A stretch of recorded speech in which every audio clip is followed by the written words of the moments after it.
Bwana Zuchu ameweza kumpa moyo Diamond Platnumz ambaye ni mpenzi wake pia ni mume wake baada tu ya Diamond Platnumz kupitia page yake ya Instagram kuweza kuweka Insta story yenye ujumbe mrefu sana kuhusiana na siku yake ya kuzaliwa, ambapo tunafahamu mwezi ujao wa Oktoba Diamond Platnumz alizaliwa miaka hiyo ya nyuma, na Diamond Platnumz aliweza kumshukuru Mungu kwa kuweza kumpatia maisha marefu na kumpa kalima hii ya kupokelewa na mashabiki tofauti hapa Afrika na hata nje ya bara la Afrika. Pia Diamond Platnumz akaweza kuja na habari nzuri kuhusiana na siku hiyo ya kuzaliwa ama mwezi huu wa Oktoba, ambapo ndio mwezi wake yeye alizaliwa, ya kwamba atakuja na ngoma za back to back ambazo hajaweza kuzifanya kwa kipindi kirefu. Hapa tunamaanisha Bongo Flava. Sasa Zuchu bwana ameweza kumtakia heri ya sikukuu ya kuzaliwa Diamond Platnumz na kusema hakika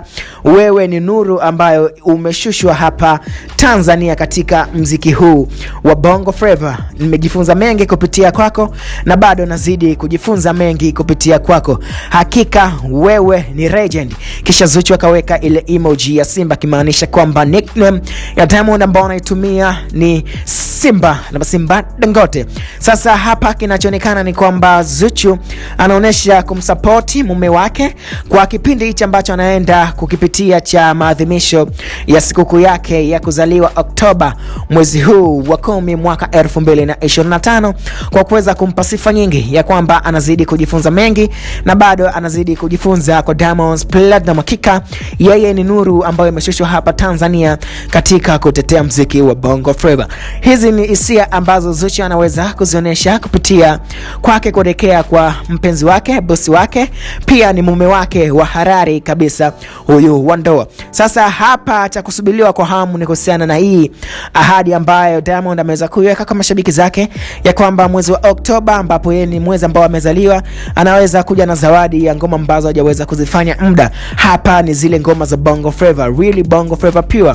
Diamond tumezoea kumuona akifanya ama piano, na sasa hivi according na ujumbe ambao umeuposti ni kwamba Diamond anakuja kufanya really Bongo Flava, na huyo ni Zuchu ambaye tayari amekuja kumwish kabla ya siku ya kuzaliwa Diamond na kumtakia kila laheri katika mipango yake ambayo Diamond ameweza kuipanga ndani ya mwezi wa 10, ambapo ndipo alipozaliwa Simba na Simba Dangote. Okay, hapa kwenye upande wa comment unaweza kuweka comment yako kuhusiana na hichi ambacho kinachoendelea kwa Zuchu na Diamond Platnumz.